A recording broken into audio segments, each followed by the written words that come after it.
এটা যে যুবক আজকে মনোযোগ দিয়ে শুনছো, আশা আছে তোমার লাইফটা অনেক দূর যাবে। আচ্ছা, তোমরা কি জীবনে সফল হতে চাও? এখানে আমার বাঘের বাচ্চারা বসে আছে, জোরে বলছে। সবাইকে বলছে সফল হতে চাই, জীবনে ভালো কিছু করতে চাই, আব্বা আম্মার মুখকে হাস্যোজ্জ্বল করতে চাই, পরিবারকে ভালো অবস্থায় দেখতে চাই। জীবনে কি টাকা কামাইতে চাই না? লজ্জা পাবেন না? টাকা কামাইতে আমরা চাই না। আরে টাকা থাকলে আজকাল ভালোবাসা কিনতে পাওয়া যায় রাস্তাঘাটে, আর টাকা না থাকলে আসল ভালোবাসা একদিন হারিকেন খুঁজে পাওয়া যায় না। Money is a big deal in the world. টাকা থাকলে মেয়ের যত সুন্দরী চেহারা হোক না কেন, তুমি বলবা যে আমি আপনাকে বিয়ে করতে চাই, বলবে আমি তো এক পায়ে রাজি, আপনি খালি নিয়ে যান আমাকে। আর টাকা নাই, চেহারা সুন্দর, তোমার চরিত্র ভালো, দাড়িও আছে, 5 ওয়াক্ত নামাজও পড়ো, পছন্দ না।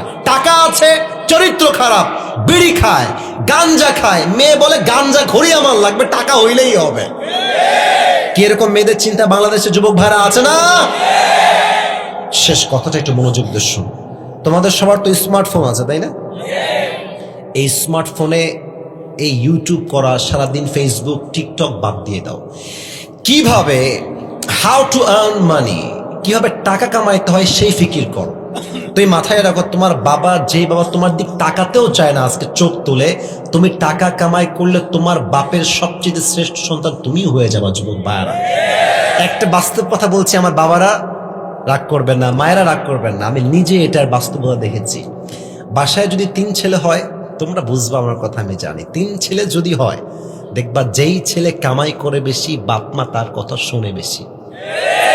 যেই ছেলে কামাই করে, দেখবা যে বাবা যে কোনো কাজ করার আগে তার থেকে আগে পরামর্শ নেয়, আব্বা তুমি কি বলছো, এটাকে আমরা করবো। আর যে কামাই করে না, বাস্তবতা এইটা, আজকাল বাপ মাও টাকার জন্য ভালোবাসতে শুরু করেছে। যুবক ভাইয়ারা, যেই ছেলের কাছে টাকা বেশি, দেখবেন মা তাকেই কল দেয় বেশি।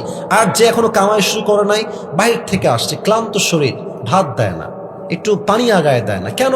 টাকা কামাই করে না। আর যে ইনকাম করে, ও আসলেই দেখবেন মা বেকুল হয়ে গেছে, বাপ অস্থির হয়ে গেছে, সবাই অস্থির, কেন? টাকা কামায়। তোমরা যদি এই বাস্তবতা এখন না বোঝো, পরে বাস খাবা। একদম সোজা কথা বললাম, বাস খাবা। এখন তোমাদের বয়স 18, 19, 20, 21, 22, তোমরা দেখি স্কুলের সামনে দাঁড়ায় থাকো মেয়ে দেখার জন্য, কলেজের সামনে দাঁড়ায় থাকো। বেটা, যেই মেয়ে যদি তুমি দাঁড়ায় আছো, ও মেয়ে তোমাকে দেখে হাসি মারবে, ঠিক আছে, বাট বিয়ে কিন্তু সে টাকাওয়ালাকেই করবে। যুবক ভাইয়ারা, টাকা কামাই করা শেখো। কেমনে শিখবা? দেখো, আমি আসিফ আমার কথা বলছি, রাগটা করছেন না তো আপনারা সবাই? আমি কোরআন আমার সামনে, তাফসির আমি না করে আসতে কোথাও যেতে পারছি না, বাট যেহেতু আপনারা আমাকে ভালোবাসেন, আমার দায়িত্ববোধ থেকে আমি কথা বলছি। তোমরা যুবক ভাইরা একটা কথা অলওয়েজ মাথায় রাখবা, অলওয়েজ মাথায় রাখবা, ভালো সময়ে সবাই ভালোবাসে, খারাপ সময় কাউকে খুঁজে পাওয়া যায় না। খারাপ সময়ের সঙ্গে যুদ্ধ নিজেকেই করতে হয়। আমি আসিফ, আজ 5 দিন যাবত আমার গায়ে এত জ্বর, কোরআন আমার হাতে, আমি বাসার থেকে উঠতে পারছি না। আমি যে উঠে পানি খাবো এই শক্তি আমার গায়ে ছিল না। 5 দিন আগেই একই সেম অবস্থা। আমি যে 5 দিনে একবার ডাক্তারের কাছে যাব, আমার পিএস সাক্ষী, আমার সহকারী সবাই সাক্ষী, আমি ডাক্তারের কাছেও যাইতে পারি না। আমার অবস্থা হচ্ছে এরকম। তো কেন তোমাকে কথা বললাম? যখন তোমার মাথায় দায়িত্ব থাকবে, পরিবার, সংসার, নিজের দায়িত্ব, মানুষের দায়িত্ব, দেখবা আল্লাহ তোমাকে নিজেই হারাম কাজ থেকে বাঁচাই দিবে। আর যখন তোমার অলস মস্তিষ্ক, কাজ নাই, কাম নাই, কোনো জীবনের টার্গেট নাই, তুমি দেখবা পাবজি খেলছো, ফ্রি ফায়ার খেলছো, ক্রিকেট খেলছো, নামাজ নাই, কালাম নাই, রোজা নাই, হজ নাই, জাকাত নাই, আস্তে আস্তে তোমার বয়স 30-এ চলে আসবে। কিরে, জীবনে কি করলাম এইটা, কিছুই তো করতে পারি নাই। তখন তুমি মাথায় কপাল চাপড়াবে, এমনে 2 পয়সা লাভ হবে না। যুবক ভাইরা, এখন বয়স 18, 19, 20, এখনই সময়। আব্বা জান, আমি কি কথা ভুল বলতেছি আপনাদেরকে বলেন? এখনই তো আসল সময়। 18 বয়সে যে যুবক ঠিকঠাক থাকে, ওর 25 বছর আস্তে আস্তে জীবনটা সফল হয়ে যায়। যুবক ভাইরা, ঠিক কিনা বলো? Your time starts now. এখন থেকে শুরু করো যে জীবনকে কি করবা, কি হতে চাও। ডক্টর হতে চাও, this is the right time. Engineer হতে চাও, this is the right time. তুমি একজন ভালো শিল্পী হতে চাও ইসলামের জন্য, this is the right time. তুমি একজন মুফাসসির হতে চাও, this is the right time. সময় এমন নয় যে কাল থেকে শুরু করবা। আমি ভেবেছি মানে আমি এখন থেকেই শুরু করব, ঠিক কিনা বলে? যুবক ভাইরা যৌবনকে মূল্যায়ন করো। ফারাগাকা বিন শুগলিক, ব্যস্ততার পূর্বে অবসর সময় কাজে লাগাও। আল্লাহ প্রত্যেকটা যুবককে জীবনে প্রতিষ্ঠিত হওয়ার তৌফিক দান করুক। সকলেই মন খুলে পড়ছি আমিন। আচ্ছা, তাফসীরের দিকে যাবো এবার। যারা বিবাহিত ভাইরা আসছেন একটু হাত তুলেন। বিবাহিত ভাই কারা কারা? আচ্ছা, হাত নামান। এবার বউ নাই সিঙ্গেল কারা কারা হাত তোলেন? হ্যাঁ, সোনামণি কারো বউ নাই তোমাদের? Sure sure sure sure 100% sure তো নাকি? আরে শীতকাল কি যে কষ্টে আছে রে আব্বা জান, আর দেরি নয়, এই শীতকালে যুবকদেরকে বিয়ে দেওয়া লাগবে। যুবক ভাইরা ঠিক কিনা বলো? হাত নামাও। আমরা 3টে তাকবীর দিব। প্রথম তাকবীর দিবেন বিবাহিতরা, দ্বিতীয় তাকবীর দিবেন সিঙ্গেলরা, থার্ড তাকবীর দিবেন সবাই মিলে এমন জোরে যে আমার স্যাররা সহ, আলেমরা সহ, আমি সহ আপনাদের তাকবীরে স্টেজ ভেঙে নিচে পড়ে যাব। এই স্লোগান দিবেন তো সবাই ইনশাআল্লাহ? দেখা যাক আজকে পাস করে কে। বিবাহিতরা একটা তাকবীর দেন, সিঙ্গেলরা সোনামণি তোমরা চুপ থাকো, বিবাহিত ভাইরা একটা কাশি দেন। লিল্লাহি তাকবীর। এই সাউন্ড ভালো আছে রে না? এত সাউন্ড কিন্তু আমি সব জায়গায় পাই না, সত্যি কথা বলছি। বিবাহিতরা একদম মরা হয় অন্য জেলাতে। বিবাহিতরা একবার তাকবীর দেন তো, লিল্লাহি তাকবীর। সিঙ্গেলরা কি হেরে যাবো নাকি গো? সিঙ্গেলরা কাশি দাও। এত সহজ না সিঙ্গেলকে হারানো, যদিও আমি জানি। সিঙ্গেলরা রেডি হও, লিল্লাহি তাকবীর। বিবাহিতরা ফেল। সরি, ভেবেছিলাম পাস করবেন আপনারা, বাট এদের জীবনের কষ্ট তো, তাই স্লোগানের জোর আছে বেশি। যুবক ভাইরা ঠিক কিনা বলো? আচ্ছা, এবার সবাই মিলে দিবেন হাসির সুরে নয়, সিরিয়াস মোডে, ইমানকে তাজা করে। আচ্ছা, আজকে আমাকে সবাই কি প্রথম দেখলেন নাকি ভাই? মানে সরাসরি প্রথম দেখেছেন তাই না সবাই? আচ্ছা, দেখা যাক আপনার স্লোগান। এটার থানার নাম কি গো? পাঁচ বিবি, আর জেলা হচ্ছে জয়পুরহাট। আচ্ছা, পাঁচ বিবি মানে কিন্তু 5 বউ রাখা জায়েজ নাই কিন্তু। আবার 5 বিবি মানে যে 5 বউ রাখবেন তা নয়। ইসলামের সর্বোচ্চ বউ রাখবেন কয়টা? এত সহজ না 4টা বিয়ে করা। একটা খাইলেই তো বাস খেয়ে জীবন শেষ হয়ে যায় রে ভাই। অনেকে তো আমরা একটা বই তো সামলাতে পারি, 2 বউ কেমনে আমরা রাখবো? যুবক ভাইরা ঠিক কিনা বলো? দেখা যাক। আমার 5 বিবি ভাইরা মিডিয়া রেকর্ড করছে, আমি চাই আপনাদের বাঘের মতো সাউন্ড হবে। সবাই মিলে, কোনো ভাগাভাগি কিন্তু এখন নাই। লিল্লাহি তাকবীর। আল কোরআনের আলো, আল হাদিসের আলো, কোরআন হাদিস যেখানে, আলেম ওলামা যেখানে, জয়পুরহাটবাসী যেখানে,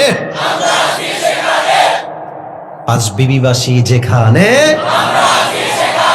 আল্লাহ তাআলা কবুল করুন। সকলেই মন খুলে পড়ছে আমিন। তাফসীর করতে চাই একটা অ্যানাউন্সমেন্ট বা ঘোষণা দিয়ে। আমি আপনাদের জন্য আজকে বিশেষ একটা গিফট নিয়ে আসছি। আমার পরিধান করা একটা টুপি নিয়ে আসছি হাদিয়া দেওয়ার জন্য। যে কোনো একজনকে দিব, নিবেন নাকি? ये हर किसी को मिलने वाला नहीं है, ये नसीब की बात है, सिर्फ एक इंसान को मिलेगा। যে কোনো একজন পাবে, but there is one condition. একটা শর্ত আছে। শর্ত কি? শর্ত হলো, এখন যেখান থেকে তাফসীর পেশ করা হবে, আপনি চাইলে আপনার স্মার্টফোনে লিখতে পারেন যে আমি কি কি বলছি, অথবা আপনি চাইলে কাগজে কলমেও লিখতে পারেন। Not a big deal, no problem at all. লিখে রাখেন, শেষে গিয়ে আমি বলবো এই কে পারবে দাঁড়িয়ে যাও। দাঁড়াবেন, প্রশ্ন করব, উত্তর দিবেন। টুপি ইটস ফর ইউ, এটা আপনার জন্য হয়ে যাবে। রাজি আছেন তো ইনশাআল্লাহ? আমি পড়াই দেব মিডিয়ার সামনে। লিল্লাহি তাকবীর। মনোযোগটা বাড়ায় দাও। আমার হাতে যে কিতাবটা আছে, কিতাবটার নাম, এটা রাস কায়েম হোক এই দেশে। আমি অজু ঢুকে যাচ্ছি একদম কোরআন। কেউ কথা বলবেন, ডানের বাইরে কথা বলো না। এই রাস কায়েম হোক এই দেশে, আমরা চাই না? আচ্ছা, আপনারা হজ করতে কেউ গেছেন? এরকম কেউ কি আছেন হজ করতে মদিনায়, উমরায়? আচ্ছা, মাশাআল্লাহ মাশাআল্লাহ, হাত নামান। মাশাআল্লাহ, ওনারা গেছেন, মাশাআল্লাহ। আমিও গেছি। কেন বলছি এই কথা? মদিনায় যখন আপনি যাবেন, দেখবেন যে মদিনায় ঢুকলেই মনে হবে আপনি একটা জান্নাতের বাগানে ঢুকে গেছেন। আরেকবার কোন না সুবহানাল্লাহ ভাই। আমি যখন লাস্ট টাইম গেলাম এই 2 বছর আগে, আমার এখনো মনে আছে, মানে কোরআন হাতে নিয়ে কথাটা মনে পড়ে গেল।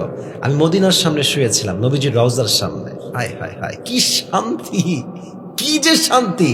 তো মূল মেসেজ কি দেখেন, আমার আইফোন, আমার অ্যান্ড্রয়েড ফোন, মানে এক্সট্রা ফোন রাখি মাঝে মাঝে, কাজের জন্য রাখা হয়, আমার বুকের এখানে রেখে ঘুমিয়েছি। টাকা, মানি ব্যাগ, ওয়ালেট, কাগজ, আপনার রিয়াল সব ওখানে রাখা বুকের সামনে। আর আমি ঘুমিয়ে আছি নবীজির রওজার সামনে। সারা রাত পার হয়ে গেছে, ঘুমায় আছে আমি, আল্লাহর বান্দা, সব আমার সামনে। ঘুম থেকে উঠে দেখছি যেমন ছিল ঘুমানোর আগে তেমন ভাবে সেখানেই রাখা আছে। আর আপনি বাংলাদেশে আন্ডারপ্যান্ট রেখে ঘুমাবেন, দেখবেন আন্ডারপ্যান্ট ঘুম থেকে উঠে নাই। This is our country. ভাত আনতে লবণ চুরি হয়ে যায়, যুবক ভাইরা, ঠিক কিনা বলো? তো ওখানে কেন চুরি হয় নাই? এর কারণ ওখানে কোরআনের রাজ একটা কায়েম আছে। কি কায়েম? ওয়াসারিকু ওয়াসারিকাতু ফাকতাউ আইদিয়াহুমা জাযাআন বিমা কাসাবা নাকালাম মিনাল্লাহ। যে চুরি করবে হাত কেটে দাও। ইসলামের কথা, কোরআনের কথা। আচ্ছা দেখেন, আমার নাম হচ্ছে আসিফ, তোমার নাম কি গো? আরিফ। আরিফের আজকে আমি মাহফিল থেকে যাওয়ার সময় ঠ্যাং কেটে ফেললাম, ঠ্যাং, এক কোপে ঠ্যাং কেটে ফেললাম।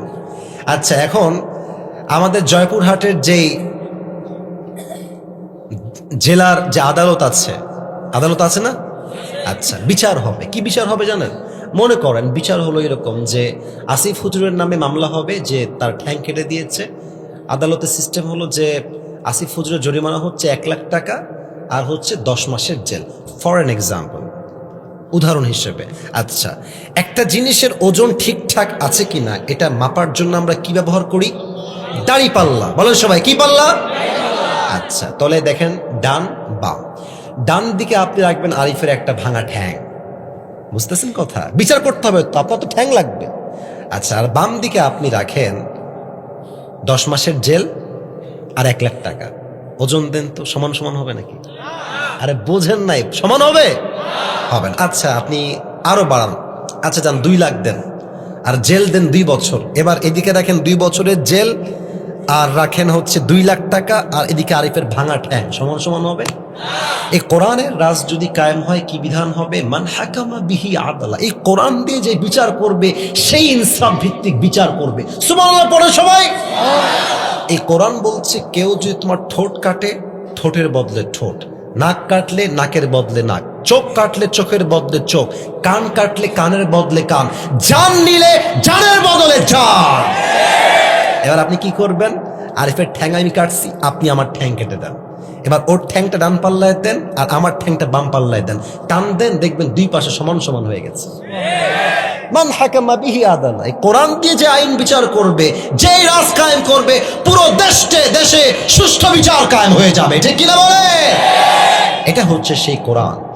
এই কোরআন থেকে আমরা তাফসীর শুনতে চাই। আজ আমাদের আলোচনা আমরা যেখান থেকে করবো এটা হচ্ছে 30 নম্বর পারার প্রথম সূরা। সূরাটার নাম হচ্ছে সূরাতুন নাবা। শুনতে চাই সবার থেকে, সূরাটার নাম কি? সূরাতুন নাবা। এই তো সাউন্ড ভালো, মাশাআল্লাহ। আচ্ছা আপনারা কি চান এই মাহফিলটা ঐতিহাসিক হয়ে থাক? চাই না? অবশ্যই চাই। আপনারা সবাই আজহারী হুজুরের নাম শুনেছেন না? আরে ভাই, আজকে আমার সামনে যত লোক, আজহারী মাহফিলে, আগের মাহফিলে এত লোক কখনো হতো না। এই 200, 100, 150, অ্যাটলিস্ট 100, 150। তো তার ওয়াজ আজকে যেই পরিমাণ দেশের মানুষ শোনে, সে যদি দেশে ফিরে আসে এখন মাহফিল করার জন্য, এমন কোনো মাঠ নাই যে মাঠে আজহারের শ্রোতার জায়গা দেওয়া সম্ভব হবে জয়পুরহাটের ভাইয়েরা। একদিনে হয় নাই, it's a matter of time. Time has change now. আগে ছিলেন একরকম, এখন হয়ে গেছেন একরকম। আগে ছিলেন 0, হিরো বানাই দিয়েছে কে? তো আপনারা যারা আছেন, আপনারা তো অনেক বেশি আছেন। আপনাদের সাউন্ড হবে এমন যেন পুরো দেশের মানুষ জানতে পারে যে 5 বিবির সন্তানরা কাপুরুষের সন্তান নয়, সব বীর পুরুষের সন্তানরা আমার সামনে বসে আছে। 30 নম্বর পারা। কত নম্বর পারা? মাশাআল্লাহ। সূরাটার নাম হচ্ছে সূরাতুন নাবা। বলেন সবাই, কি নাম? আমরা যে আয়াত থেকে আজকে কথা শুরু করব সেটা হচ্ছে সূরাতুন নাবার ঠিক 21 নম্বর আয়াত। বলেন সবাই, কত নম্বর আয়াত? 21 নম্বর আয়াত। আমি তেলাওয়াত করছি, তেলাওয়াতটা মনোযোগ দিয়ে শুনবেন, তাফসীরের জন্য জরুরি এটা। আউযু বিল্লাহি মিনাশ শাইতানির রাজীম। বিসমিল্লাহির রহমানির রহিম ইন্না জাহান্নামা কানাত মিরসাদা للطاغين مآبا لابثين فيها أحقابا لا يذوقون فيها بردا ولا شرابا إلا حميما وغساقا جزاء وفاقا إنهم كانوا لا يرجون حسابا الله أكبر. Allah says in this ayah, translation, tarjuma bolchi, Inna Jahannama kanat mirsada. The hellfire is like a boat. Allah bolchen ei jahannamta hobe bishal lomba ekta ghatir moto. Litagina ma'aba. For the transgressors a place of return. যারা হবে বেনামাজি, সুদখোর, মদখোর, গাঁজাখোর, এদের সবাইকে সেই জাহান্নামে প্রবেশ করাবে। একজন আওয়াজ দিয়ে বলেন তো সবাই, তিনি কে? কতদিন থাকবে তারা? How much long time it is, কতটা লম্বা সময় হবে? আল্লাহ তাআলা বলছেন লাবিথিনা ফিহা আহকাবা, they will live there for age. যখন জাহান্নামীরা জাহান্নামে প্রবেশ করবে, যুগের পরে যুগ তারা জাহান্নামেই থাকবে। খাবার কেমন হবে? لا يذوقون فيها بردا ولا شرابا. They will have no food to eat and they will have no water to take. কোনো খাবার থাকবে না, পানির জন্য কোনো পানি থাকবে না। ইল্লা হামিমা ওয়া গাসাকা। জাহান্নামীরা চিৎকার করে বলবে, উই আর থার্স্টি, আমরা পিপাসিত, তৃষ্ণার্ত, পানি দাও। Need water, we need water, পানি দাও, পানি দাও। একটা গ্লাসে পানি দেওয়া হবে, পানিটা হবে কতটা নিকৃষ্ট, হামিমাউ ওয়া গাসাকা, এটা হবে রক্ত এবং পচা পুজ দ্বারা গলিত পানি।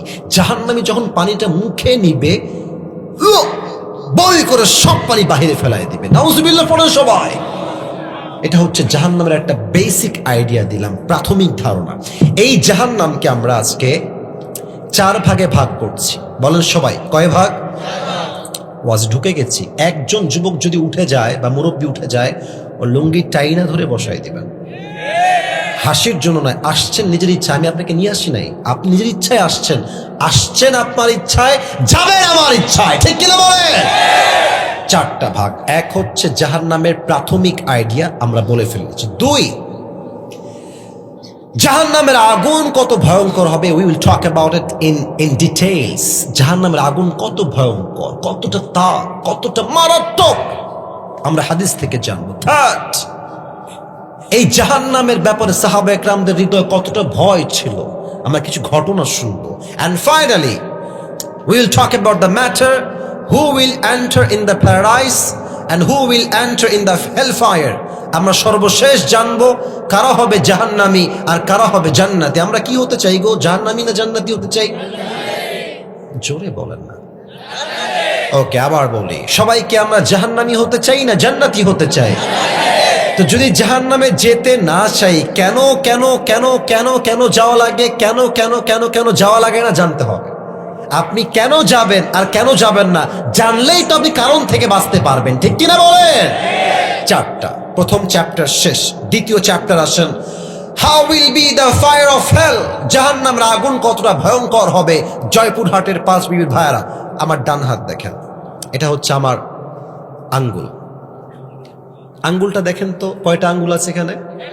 আচ্ছা, এটা হচ্ছে একটা গ্লাস।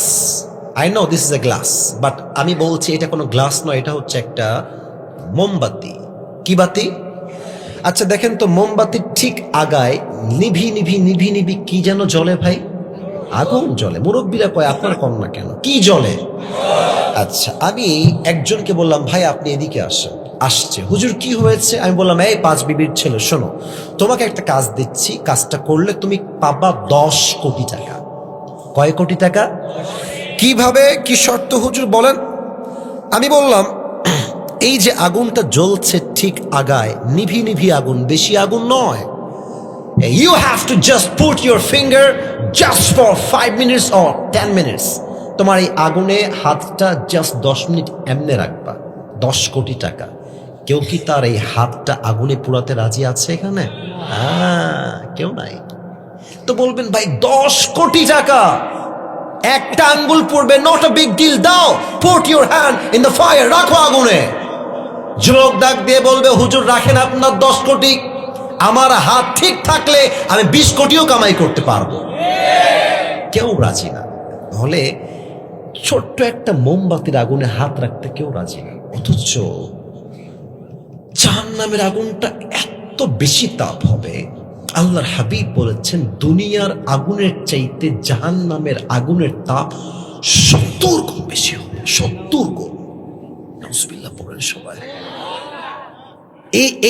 এই আগুন যখন আপনার দেহে একবার টাচ করবে, এটা হাদিস নয়, এটা আয়াত, নাযাআতাল লিশওয়া, সঙ্গে সঙ্গে আপনার দেহের প্রত্যেকটা চামড়া খসে খসে মাটিতে পড়ে যাবে।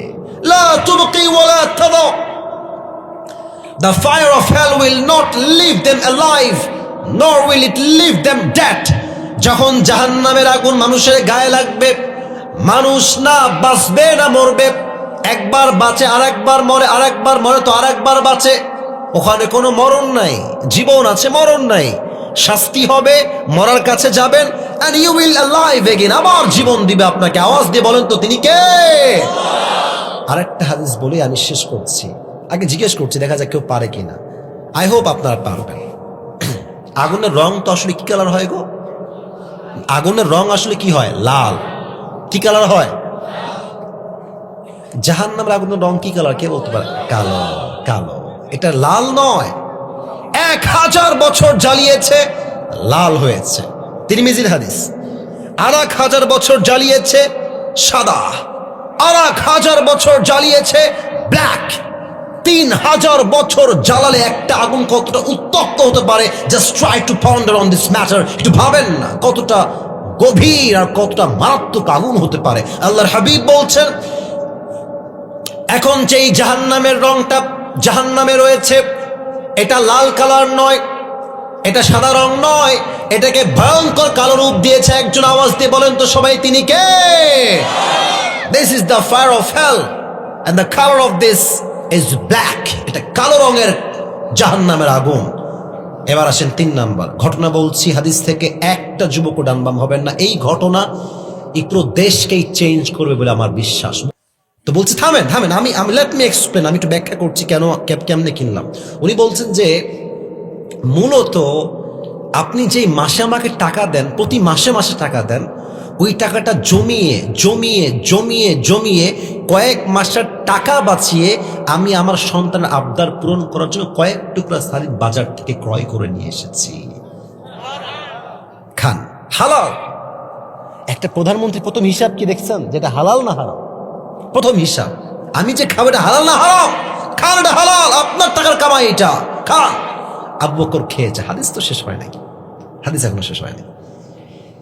সারিদ খেয়ে সোজা সংসদ ভবন পার্লামেন্টে গিয়েছে। মন্ত্রী, এমপি, রাষ্ট্রের সমস্ত দায়িত্বশীল ব্যক্তিকে ডেকে এক জায়গায় করেছেন। সবাই তো অবাক হয়ে গেছে, হঠাৎ করে এরকম ডাক কেন দিয়েছেন তিনি? কি ব্যাপার, কি হয়েছে সবার? বলছে, ইয়া খলিফাতুল মুসলিমিন, কি হয়েছে আপনার?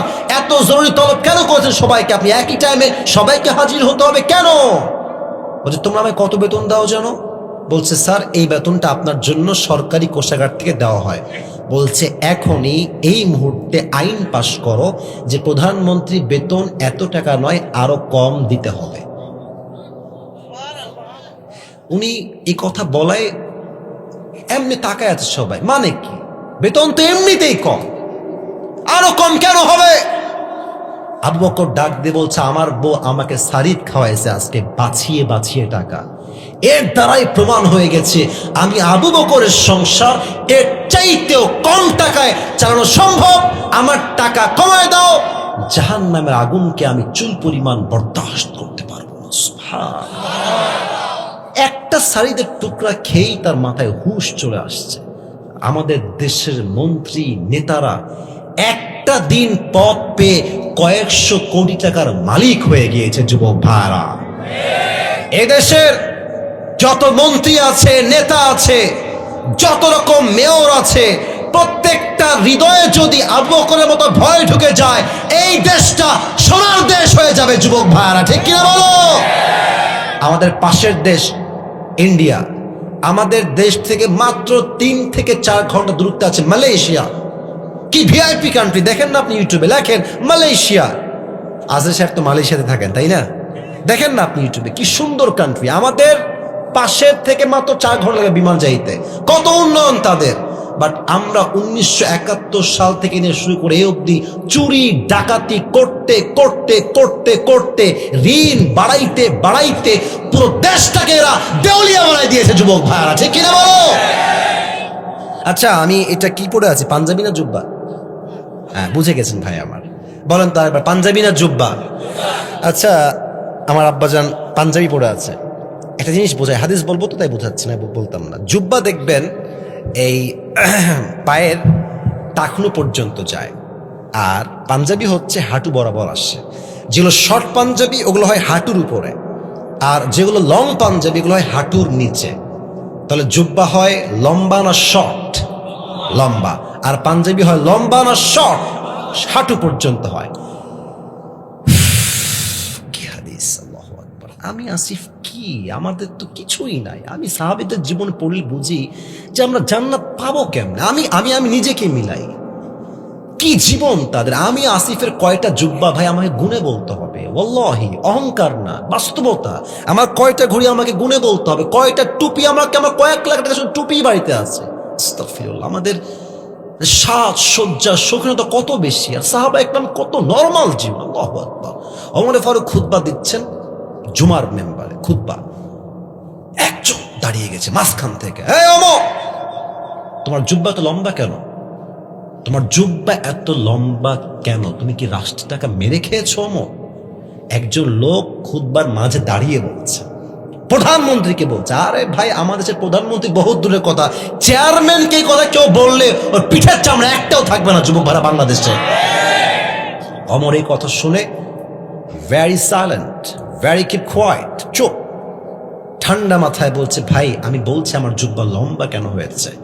যখন জবাব দিবেন, তার সন্তান ছিল আব্দুল্লাহ ইবনে ওমর, দাঁড়িয়ে বলছে, এই ভাই চুপ থাকেন, আমার জবাবটা আমি দিচ্ছি আমার বাবার পক্ষ থেকে, আপনি চুপ থাকেন, আমি বলছি জবাবটা কি হবে। ডাক দিয়ে বলছে, ভাই আমার প্রত্যেক বছর রাষ্ট্রের পক্ষ থেকে আমার জন্য একটা জামা, বাবার জন্য একটা জামা দেওয়া হয়, মোট 2টা জামা। বাট এই বছর যেই জুব্বা আব্বা পেয়েছেন সেই জুব্বা হালকা শর্ট হয়ে গিয়েছে, তো উনি চাইলে শর্ট জুব্বা বাদ দিয়ে নতুন একটা জুব্বা কিনতে পারতেন না? বুঝে না মনে হয়। আমি প্রধানমন্ত্রী, আমি চাইলে এই জুব্বা বাদ দিয়ে নতুন জুব্বা কিনতে পারি কি পারি না বলেন? হ্যাঁ, কেনেন নাই। উনি কি বলছেন, আব্বাজান, আব্বাজান তোমার যে জুব্বাটা তুমি পেয়েছো ওটা নিয়ে আসো তো তুমি। তা আব্দুল্লাহ তার জুব্বা নিয়ে আসছে। তাহলে কি হলো ব্যাপারটা? এটা হচ্ছে অমরের জুব্বা, দেখেন জুব্বার নিচে ছিঁড়া অর্থাৎ শর্ট। এটা হচ্ছে আব্দুল্লাহর জুব্বা, লম্বায় ঠিকঠাক। তো হাদিসটা বোঝাচ্ছি টিস্যু দিয়ে কেন, আপনি প্র্যাকটিক্যালি বুঝবেন। অমর বলছে, আব্বা তোমার এই জুব্বার নিচে থেকে দর্জির কাছে কেটে নিয়ে আসছো এই গোল রাউন্ডটা, এই রাউন্ডটা কেটে নিয়ে এসে আমার জুব্বা যে শর্ট হয়ে গেছে না, এখানে তালি লাগায় দাও। পড়লে না তো, তালি লাগাও, তালি তালি তালি লাগাইছে। তো আগে তো এমনিতে মোটামুটি একটু লম্বা শর্ট মিলে আছে, আবার লাগাইছে তালি, তাই লম্বা হয়ে গেছে। তো অমরের ছেলে বলছে, আব্দুল্লাহ বলছে, এই ভাই আমার বাপ রাষ্ট্রের 1 পয়সা মেরে খায় নাই, বরং আব্বা প্রমাণ করেছে রাষ্ট্রের টাকা যে মেরে খাবে তার জাহান্নামের আগুনটা অজীব হয়ে যাবে। যুবক ভাইরা, শর্ট জুব্বাকে লম্বা করে টাকনুর নিচে ঝুলে গেছে, জুব্বা পড়ে আছে। নতুন জুব্বা কেন কিনে নাই? একটাই কারণ, জাহান্নামের আগুনের ভয়। কারে কয় জাহান্নামের আগুনের ভয়? আমাদের দেশের যে কিছু মেয়র আছে, আমি নাম বলবো না, আপনারাও চিনবেন, হাজার হাজার কোটি টাকা মেরে খেয়েছে জনগণের থেকে এমন ভাবে যে গরিবদের রক্ত চুষে সব শেষ করে দিয়েছে। যুবক ভাইরা, ঠিক কিনা বলো? এবার আসেন 4 নম্বর চ্যাপ্টার, বড় মারাত্মক চ্যাপ্টার, কারা যাবে জাহান্নামে, কারা যাবে জান্নাত। এই ওয়াজটা আমি একটু বেশি সময় নিয়ে করতে চাই। আমি উঠেছি 11টার সময়, এখন প্রায় বাজতে গেল 12টা। আমার নিয়ম দেওয়া আছে ইনাদেরকে, কমিটির ভাইদেরকে 1 ঘন্টা। আমি 1 ঘন্টার আর একটু বেশি ওয়াজ করতে চাই, যদি আপনারা আমাকে একমত বলেন তবে। 12টার পরে একটু ওয়াজ হবে না আজকে ইনশাআল্লাহ? আপনারা থাকবেন তো সবাই ইনশাআল্লাহ? দেখেন আমি একটা কথা বলি, 12টার পরে যদি আপনারা কেউ উঠে যান আমি কিন্তু দোয়া করব। আর যদি আপনারা থাকেন, যতক্ষণ আমার জবান আছে ততক্ষণ ওয়াজ হবে যুবক ভাইরা, ঠিক কিনা বলো? আচ্ছা, যেহেতু অনেক লম্বা সময় হয়ে গেছে, এটা কাশি দিয়ে আমরা সবাই মিলে হয় নাই, আরেকবার একটা তাকবীর দিবেন এমন ভাবে শুরুতেও আমরা সিংহের বাচ্চা, শেষেও আমরা সিংহের বাচ্চা। লিল্লাহি তাকবীর। ইয়াতাসাআলুনা আনিল মুজরিমিনা মা সালাকাকুম ফি সাকার ক্বালু লাম নাকু মিনাল মুসাল্লিন। কিয়ামতের কঠিন ময়দানে জাহান্নামী মানুষগুলোকে আল্লাহ বলবেন, এই জাহান্নামী, তোরা কেন জাহান্নামে প্রবেশ করলি? কোন গুনাহ তোকে জাহান্নামে নিয়ে আসলো? জাহান্নামীরা ডাক দিয়ে বলবে, আল্লাহ মা সালাকাকুম ফি সাকার ক্বালু লাম নাকু মিনাল মুসাল্লিন। ও আল্লাহ, আমরা সব আমল করেছি, আমরা হজ আদায় করেছি, যাকাত দিয়েছি, পর্দা করেছি, টুপি পরেছি, দাড়ি রেখেছি। ক্বালু লাম নাকু মিনাল মুসাল্লিন, বাট আমরা নামাজ পড়ি নাই, নামাজে আমরা ছিলাম গাফেল। এখানে অনেক মুরব্বী যুবক আসেন আজকের মাহফিলে, এশারটাও পড়েন নাই, অনেক যুবক বাসায় গিয়ে ঘুমায় যাবে, ফজরটাও তারা পড়বে না। এই মাহফিল দিয়ে কি লাভ? এই যে এতগুলো মিডিয়া, অনেকে আমি চিনি না, আমার ভাইরা আসছে, এত মিডিয়া, লাইট, প্যান্ডেল, ক্যামেরা, নামাজ নাই যার, ওই মাহফিল দিয়ে 2 পয়সা লাভ হবে না তার, যুবক ভাইরা। কথা বুঝে বুঝে শুনবেন। আচ্ছা, ইসলামের দ্বিতীয় খলিফা ওমরে ফারুক, নাম তো শুনছেন আপনারা সবাই। ওনার কাছে এক যুবক আসছে, এই কানটুপিওয়ালা একজন, এই কানটুপিওয়ালা, ওই যে কোনায় দেখা যায়, বসো বসো বসো। হ্যাঁ, দেখতে পাচ্ছি, আমি কিন্তু কারণারে ভাই। আচ্ছা, একজন যদি ওয়াশরুম লাগে দ্যাটস ফাইন, বাট এখনো যা দেখতে পাচ্ছি এখানকার মুরব্বী যুবকরা কোরআনকে কলিজার থেকে ভালোবাসে, ঠিক কিনা বলে? অমরকে ডাক দিয়ে বলছে, একজন যুবক, তার নাম হচ্ছে আবু লুলু আল মাজুসি, অগ্নির পূজা করে, আগুনের পূজা করে। বলছে, অমর, আমার যে মালিক আছে সে প্রত্যেক দিন আমার কাছে মোট 6 দিরহাম চার্জ করে, 6 দিরহাম। তুমি কথাবার্তা বলে, বসে পড়ো বসে পড়ো, এখন না, বসে পড়ো। 6 দিরহাম চার্জ করে, আপনি কমায় দেন, আমি এত দিতে পারবো না। তো বলছে, ভাই ঠিক আছে কমায় দিব, বাট তুমি কিসের ব্যবসা করো, তোমার কাজটা আসলে কি? তো বলছে, হুজুর আমি মূলত খঞ্জর বানাই, চাকু। খঞ্জর কাকে বলে? আমার ডান হাত দেখেন, এটাও চাকু, এটাও চাকু, মাঝে হচ্ছে হ্যান্ডেল, মাকবাদাতু ফি ওয়াসাতি, এটা হচ্ছে খঞ্জর, ডানেও চাকু, বামেও চাকু, মাঝে হচ্ছে হ্যান্ডেল। তো বলছে, তাই নাকি? তোমার ব্যবসা তো অনেক টাকা, তোমার তো 6 দিরহাম নয়, তোমার তো 10 দিরহাম চার্জ হওয়ার কথা। বলছে, কি বললেন? এত বড় সাহস আপনার? ও আচ্ছা আচ্ছা আচ্ছা, সবাই যেহেতু মুসলমান তাই আপনি সবার বেলায় হয়েছেন নরম, আর আমি যেহেতু কাফের তাই আপনি আমার বেলায় হয়েছেন গরম, তাই না? আপনার বিচার আমি একাই করবো, যান। এই হুমকি দিয়ে বের হয়ে গেছে। শীতকালে ঠান্ডা লাগলে আমরা কি মুড়ি দেই? আমি দেখাই দিই, তাও কয় না, কি মুড়ি দেই? চাদর। এই দেখেন, এবার হাদিসটা প্র্যাকটিক্যালি বুঝতে চাইলে আমার চাদর দেখেন, বের হয়ে গেছে। বিশাল লম্বা একটা চাকু বানিয়েছে অমরকে হত্যা করার জন্য। নাউজুবিল্লাহ বলেন সবাই, বলেন সবাই, আর একটু জোরে বলেন সবাই, নাউজুবিল্লাহ। খঞ্জরটা বানিয়ে পেটের ডান দিকে একটা খাদ দিয়ে ঢেকে রেখেছে, চুপ করে একদম ঘাপটি মেরে। এমন করে বড় একটা চাদর নিয়েছে, চাদরের উপরে পিঠটা এমনি দিয়েছে, মেয়েদের নিকাবের মতো, জাস্ট লাইক এ নিকাব অফ দ্য গার্লস, মেয়েদের নিকাবের মতো এমনি দিয়ে এই পর্যন্ত রাখছে। আর এই পাশ থেকে এইটা নিয়ে একদম just like a girl, hijabi girl, পুরো মুখ ঢেকে ফেলেছে। এখন কিন্তু চেনা যায় সে আসলে কে। এই পুরো মুখটা ঢেকে ফজরের আজান হয়েছে, আল্লাহু আকবার। যখনই আজান শুরু হয়েছে, মুনাফিকের রূপে ছদ্মবেশে নামাজ পড়তে আসছে আবু লুলু আল মাজুসি। এবার ওমরে ফারুক আসছেন ইমাম হয়ে, ডাক দিয়ে বলছেন, সফু সুফুফাকুম, কাতার সোজা করে লম্বা হয়ে দাঁড়াও, কাঁধে কাঁধ নিয়ে দাঁড়াও, আল্লাহু আকবার। নামাজ দাঁড়িয়েছেন ওমরে ফারুক ইমাম হয়ে। এবার কিন্তু আমার চেহারা কেউ দেখবেন না, পেটের দিকে তাকান। এই যে আমি হাত বেঁধেছি না, look at my two hands, look at my belly side. পেটের দিকে তাকান যুবক ভাইরা, মুরব্বীরা, পেটের দিকে তাকান।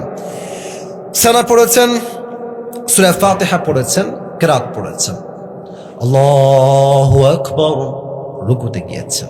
রুকুতে যখনই তিনি গেছেন, পেছন থেকে ওই মুনাফিক আবু লুলু আল মাজুসি বিশাল লম্বা একটা খঞ্জর বের করে সোজা ওমরে ফারুকের এই পেট থেকে শুরু করে এমনে একবার দিয়েছে পোঁচ, আবার আবার তিনবার এমন জোরে আঘাত করেছে, তিনটা আঘাতে ওমরের পুরো পেট দুই ভাগ হয়ে কেটে নাড়ি ভুড়ি সব বাহিরে বের হয়ে গেছে। আর নামাজের মাঝে ওমরে ফারুক চিৎকার দিয়ে বলছেন, কাতালানি আল কালব, আমাকে একটা কুকুর হত্যা করেছে, আমাকে বাঁচাও। অজ্ঞান হয়ে পড়ে গেছে। আর ওই মুনাফিক হত্যা করে পেছন দিকে যাওয়ার সময় যতগুলো সাহাবী তাকে আটকাইছে সবাইকে এমনি এমনি যাকে পেয়েছে সকলের পেটে, বুকে, কাঁধে, গালে এমন ছুরির আঘাত করেছে। হাদিসে আসছে 7 জন সাহাবী নামাজরত অবস্থায় নামাজে স্পট ডেথ, নামাজে শেষ, জায়গায় মারা গেছে। নামাজ শেষ হয়েছে, সব সাহাবীরা দৌড় দিয়ে আসছে, এই না ওমর, মা লাকা ইয়া ওমর, হে ওমর আপনার কি হয়েছে, আপনি অজ্ঞান, কথা বলেন। ওমর কোনো কথা বলেন না, চোখ বন্ধ, নাড়ি ভুড়ি সব বের হয়ে রক্ত বের হচ্ছে, গল গল রক্ত বের হচ্ছে। সাহাবা একরাম ডাক দিয়ে বলছে, এই না তবিব, ডাক্তারগুলো আজকে কোথায়? দ্রুত দ্রুত সবাই চলে আসো, ওমরকে বাঁচাইতে হবে, ওমর হয়তো শেষ হয়ে যাবে, বাঁচাও বাঁচাও, ওমরকে বাঁচাও। সব ডাক্তাররা দৌড় দিয়ে আসছে।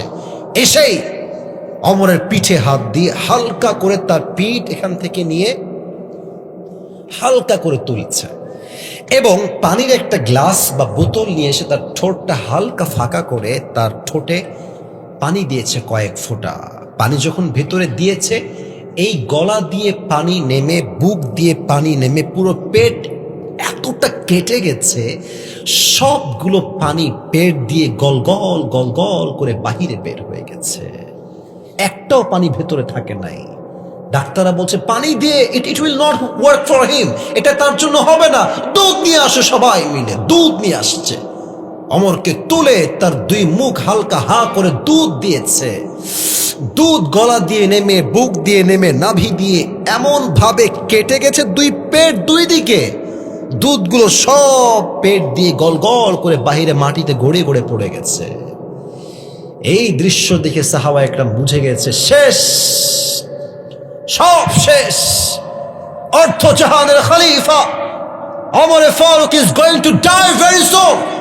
শেষ হায়াত, আর বাঁচানো সম্ভব নয়। সব সাহাবীর চোখে পানি পানি পানি। এক সাহাবী দূর থেকে দেখছে, হঠাৎ করে ওমরে ফারুক রাদিয়াল্লাহু তাআলা আনহু চোখটা হালকা করে খুলেছে। Look at my eye, look at my eyes, a very little bit, একদম ছোট্ট করে চোখটা একটু খুলেছে। এক সাহাবী দূর থেকে দেখে দৌড়ে আসছে, মা লাকা ইয়া ওমর, মা লাকা ইয়া ওমর, মা লাকা ইয়া ওমর, হে ওমর কি হয়েছে আপনার, আপনি কি ঠিক আছেন কিনা ওমর?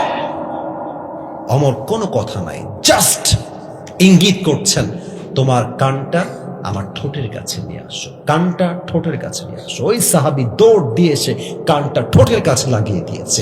হি ওয়াজ থিংকিং লাইক দিস, যে ওমরে ফারুক হয়তো আমাকে বলবেন, এই সাহাবী। ইন্তেকালের দিনে আম্মাজান ফাতেমা রাদিয়াল্লাহু তাআলা আনহা ঘরের মাঝে বসে আছেন। আমরা রুটি বানানোর আগে কি বেলি? আগে আটা। কি বলেন সবাই? আটা। তো দেখবেন যে আটায় যখন পানি দেন এরকম গোল হয়ে যায়, তাই না? এটাকে আমরা খামির বানাই, খামির বলি এটাকে, আটা। তো উনি খামিরগুলো এরকম গুনতেছেন এমনে এমনে। আর আলী আসছে ঘরে, এসে দেখছে যে ফাতেমা রুটি বানাচ্ছে ফর হার হাজব্যান্ড, বাট তার দুই চোখ বেয়ে পানি পড়ছে, দুই চোখেই পানি। আলী বলছে, Fatima what happened, why you are crying, তুমি কাঁদছো কেন ফাতেমা? এই হাদিসটা দিল থেকে শুনলেন। ফাতেমা বলছে, আলী বলছি তোমাকে কারণটা কি কারণ জানো? আজ শেষ রাতে তাহাজ্জুদের সময় আমি আমার প্রিয় নবীজিকে স্বপ্নে সাক্ষাৎ করেছি। সুবহানাল্লাহ না পড়লে আমি হাদিসটা বলে একদম শান্তি পাবো না। পড়েন না, আর একবার পড়েন সবাই সুবহানাল্লাহ। আলী বলছে wow, that's a good news. তুমি আব্বাকে দেখেছো, তোমার তো কপাল ভালো, প্রিয় নবীকে সাক্ষাৎ করেছো স্বপ্নে, কপাল তোমার ভালো। বলছে আলী কপাল তো ভালো, বাট কি দেখলাম তা তো শুনলাম না। বলছে বলো কি দেখেছো? ফাতেমা ডাক দিয়ে বলছে আলী, দেখলাম বিশাল বড় একটা মাঠ, কালো অন্ধকার রাত, আমার আব্বাজান মাঠ দিয়ে হাঁটছে, কি যেন হাত দিয়ে খুঁজতেছেন, এমনে এমনে এমনে খুঁজতেছেন।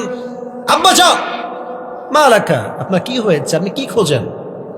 বলছে যে আরে ফাতেমা তুমি, আমি তো আমার কলিজার টুকরা মেয়ে ফাতেমাকে খুঁজে বেড়াচ্ছিলাম। বলছে আব্বা এই তো আমি আপনার কাছে চলে আসছি, বলেন কি হয়েছে আব্বাজান? নবীজি বলছে ফাতেমা দুনিয়ার কয়দিন থাকবা, আসো, কাম টু মি, আমার কাছে আসো, দুনিয়ার থাকার কোনো প্রয়োজন নাই, চলে আসো দুনিয়া থেকে আমার কাছে। এই কথা শুনেই ফাতেমা ঠাস করে ঘুম থেকে উঠছে। আরে স্বপ্নে কি দেখলাম, ব্যাখ্যাটা শোনেন, মুরব্বীরা শোনেন, যুবকরা স্বপ্নের ব্যাখ্যা বোঝো। তোমার যদি আব্বা মারা যায়, মা মারা যায়, বন্ধু মারা যায়, তুমি দেখছো স্বপ্নে যে তোমার বন্ধু কবর থেকে বলছে বন্ধু আমি বড্ড একা কবরে, তুই চলে আয় আমার কাছে। মা বলছে বেটা আমি অনেক কবরে একা রে, তুই চলে আয় আমার কাছে। বাপ বলছে বেটা তুই চলে আয় আমার কাছে, আমি বড্ড একা হয়ে আছি। এ হাদিস এটার ব্যাখ্যা আসছে স্বপ্নে যে এর মানে হচ্ছে your haya is going to over, you don't have a long time to live in this world. আপনার হায়াত হয়তো বেশি একটার বাকি নাই, হয়তো যাওয়ার সময় ঘনিয়ে এসেছে। আচ্ছা আপনার আমার স্বপ্ন বৃথা হতে পারে, ভুল হতে পারে, বাট নবী যাকে ডাকে কবরে যাওয়ার জন্য, এটা কি ভুল হইতে, এটা কি ভুল হইতে পারে? পারে পারে পারে। এই কথা শুনে আলী আর কান্না থামাইতে পারছে না। আলীও দুই চোখ দিয়ে ছড়ছড় করে কান্না, ডাক দিয়ে বলছে ফাতেমা কয়েকদিন হয়ে গেল, প্রিয় আল্লাহর হাবিব বিদায় নিয়েছেন, আমার প্রিয় শ্বশুর আব্বাজান বিদায় নিয়েছেন, তুমি যদি আবার চলে যাও আমি কাকে নিয়ে বাঁচবো, আমার সান্ত্বনা কাকে নিয়ে আমি পাবো? কাঁদছে। তো ফাতেমা বলছে আলী কেঁদো না, কুল্লু জাদীদিন বাল, প্রত্যেক নতুন জিনিস পুরাতন হয়ে যায়, কুল্লু জাদীদিন কুল্লু হাইয়িন মাইয়িত, প্রত্যেক জীবন্ত মানুষ একদিন মৃত হয়ে যায়। এবং আমার বিশ্বাস আমি এক এমন স্বামীর স্ত্রী হতে পেরেছি, আমার কপালটা আল্লাহ সুন্দর করে দিয়েছে। সুবহানাল্লাহ পড়ার সময়। তবে হ্যাঁ তোমাকে মৃত্যুর আগে আমি 3টা নসিহত করতে চাই। বলেন সবাই কয়টা? হ্যাঁ শুনি নাই, শেষ হাদিস বলেন সবাই কয়টা? 1, আমি যখন মারা যাব মাথায় রেখো তোমার বউ হিসেবে সব খেদমত করতে পারি নাই, আল্লাহর ওয়াস্তে আমাকে তুমি মাফ করে দিও, কোনো অভিযোগ রেখো না। 2 নাম্বার কথা, এটা মুরব্বীরা একটু বুঝেন, আমাদের বউ যারা আছে, এই খবরদার আমি থাকতে তুমি কোনোদিন দ্বিতীয় বিয়ে করতে পারবা না। ইভেন বলবে তুমি আমাকে ওয়াদা করো, হাতে হাতে কি ওয়াদা জান, কি হয়েছে বলো? বলছে আমি মরে গেলে তুমি জীবনে কোনদিন বিয়ে করবে না, আমাকে ওয়াদা করো। কিরকম মেয়ে বাংলাদেশে আছে না, মানে স্বামীর দ্বিতীয় বিয়ে সে জীবনেও সহ্য করবে না, ওয়াদা করো আমি মরলে তুমি সারা জীবন কুমার থাকবা, জীবনে আর বিয়ে করবা না। স্বামী বলে বাপ মাফ চাই, আমি বিয়ে করব না। তো এক স্বামী, এক চালাক ছিল, স্বামী চালাক। তো বউ বলছে আমি মরে গেলে তুমি কি করবা, তুমি দ্বিতীয় বিয়ে করবা? স্বামী বলছে अगर तुम मर जाओगे तो मैं तो पागल हो जाऊंगा, তুমি মরলে তুমি পাগল হয়ে যাবো জান, তোমার কাছে আমার জীবনটাই বৃথা। तो वो बोलते ये मरने की बात छोड़ो, पागल होने की बात छोड़ो, तुम दूसरी शादी तो नहीं करोगे ना, তুমি দ্বিতীয় বিয়ে করবে না তো আবার? তো স্বামী বলছে ভাই আমি তো পাগল হয়ে যাব, আর পাগল যা মন চায় তাই করতে পারে।